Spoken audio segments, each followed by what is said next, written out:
Vous qui êtes complètement concerné par les travaux législatifs sur les mères, la situation des femmes, vous vous posez sans doute la question de savoir comment ces sujets-là sont travaillés au niveau européen. Et finalement, il y a deux schémas. Soit c'est le Conseil des chefs d'État et de gouvernement qui décide de mettre cet axe politique sur le sujet. Ça peut être par exemple le cas du congé de maternité. Et à ce moment-là, le Conseil des chefs d'État et de gouvernement donne l'axe politique. La Commission européenne écrit une proposition de texte, puis ensuite le Parlement et le Conseil des ministres en fait en charge de ces politiques sont en codécision et doivent travailler ensemble pour arriver à une concertation et un texte définitif commun. Donc c'est ce qu'on appelle la codécision. Dans le cas du rapport que j'ai fait sur l'impact de la crise sur le travail des femmes, ça n'est pas ce chemin-là qui a été utilisé. Je dois vous dire entre nous que finalement, si on avait attendu que le Conseil décide que ce sujet devait être sur la table au niveau européen, on attendrait certainement encore. Alors, j'ai pris l'initiative de proposer à la Commission emploi un rapport d'initiative, c'est-à-dire que ce sont les députés eux-mêmes qui mettent le sujet sur la table. Et je dois dire que le succès de ce rapport, c'est non seulement son contenu, j'espère, mais aussi l'angle d'attaque.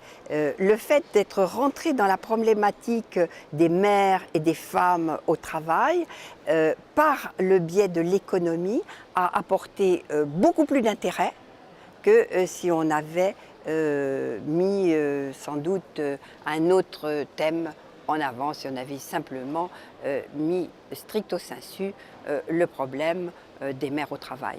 Donc vous voyez, il y a à la fois cette possibilité d'avoir l'initiative de la part des députés au Parlement européen, et un député c'est fait pour cela aussi, c'est fait pour saisir les sujets de société extrêmement importants. Donc il y a cette initiative, il y a aussi la façon d'aborder les problèmes et puis l'intérêt du sujet.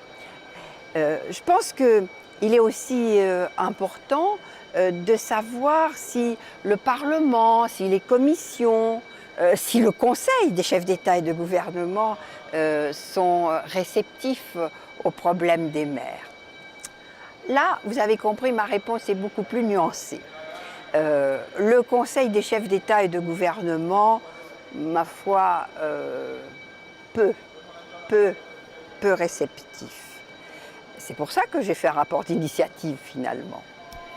Sur le Parlement en lui-même, oui, très réceptif. Le Parlement dans sa globalité, en session plénière, nous sommes extrêmement volontaires, concernés, peut-être parce qu'il y a une très forte majorité de femmes dans ce Parlement européen, puisque nous sommes pratiquement 40% de femmes dans ce Parlement. Est-ce que les commissions sont réceptives? Ça dépend desquelles.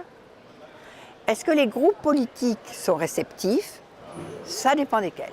Et je dois dire humblement que je dois mener beaucoup de batailles, et en commission femmes et en commission emploi, d'une part, mais aussi à l'intérieur de mon propre groupe politique, le PPE. Mais moi, quand une cause est juste, je ne regarde pas à l'étiquette. Ce que je veux, c'est que nous avancions ensemble pour la cause des femmes et pour les mères.